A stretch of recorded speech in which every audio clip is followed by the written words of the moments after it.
Hi നമസ്കാരം, ഫാസിലാണ്. നമ്മളെ compost വളത്തെ 10 ഇരട്ടി പവർഫുൾ ആക്കി മാറ്റുന്ന കമ്പോസ്റ്റ് ടീ റെഡി ആക്കിയിട്ടുണ്ട് കേട്ടോ. അപ്പൊ ഇത് റെഡിയാക്കുന്ന വീഡിയോ ഞാൻ മുമ്പ് ചാനലിൽ ഇട്ടിട്ടുണ്ടായിരുന്നു. അപ്പൊ 7 ദിവസമായി. അപ്പൊ വളം ഏകദേശം റെഡി ആയിട്ടുണ്ട്.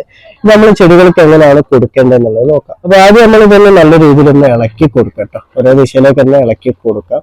അപ്പൊ ഈ കമ്പോസ്റ്റ് ടീ നമ്മൾ ചെടികൾക്ക് കൊടുക്കേണ്ടത് ഒരു 15 ഇരട്ടി വെള്ളം മിക്സ് ചെയ്തിട്ടാണ്. ഇപ്പൊ ഒരു കപ്പാണ് നമ്മൾ എടുത്തതെന്നുണ്ട്, അതിലേക്ക് 15 കപ്പ് വെള്ളം മിക്സ് ചെയ്തിട്ടാണ് നമ്മൾ ചെടികളെ ചുവട്ടിൽ ഒഴിച്ചു കൊടുക്കേണ്ടത് കേട്ടോ. അതുകൊണ്ട് 10 ലിറ്ററിന്റെ ബക്കറ്റ് ആയതുകൊണ്ട് ഞാൻ 1/2 കപ്പാണ് കേട്ടോ ആദ്യം തന്നെ വളം എടുക്കുന്നത്. അപ്പൊ 1/2 കപ്പ് വളം ഞാൻ ഇതിലേക്ക് ഒഴിച്ചിട്ടുണ്ട്. ഇനി ഇതിലേക്ക് ഒരു 15 ഇരട്ടി വെള്ളമാണ് ഞാൻ മിക്സ് ചെയ്യേണ്ടത്. അപ്പൊ ഈ ബക്കറ്റിൽ ഒരു 3/4 അടുത്തായിട്ടാണ് നമ്മൾ വെള്ളം മിക്സ് ചെയ്ത് കൊടുക്കുന്നത് കേട്ടോ. അപ്പൊ നമ്മൾ 15 ഇരട്ടി വെള്ളം ഇതിൽ മിക്സ് ചെയ്തിട്ടുണ്ട്. ഇനി നമ്മളൊരു ചെടികളുടെ ചുവട്ടിൽ ഒഴിച്ചു കൊടുക്കാം. നമ്മളിത് ചെടികളുടെ ചുവട്ടിൽ ഒഴിച്ചു കൊടുക്കാൻ നല്ലത് വൈകുന്നേരങ്ങളിലാണ് കേട്ടോ. അപ്പൊ വൈകുന്നേരങ്ങളിലാണ് നമ്മൾ ചെടികളെ ചുവട്ടിൽ ഒഴിച്ചു കൊടുക്കേണ്ടത്.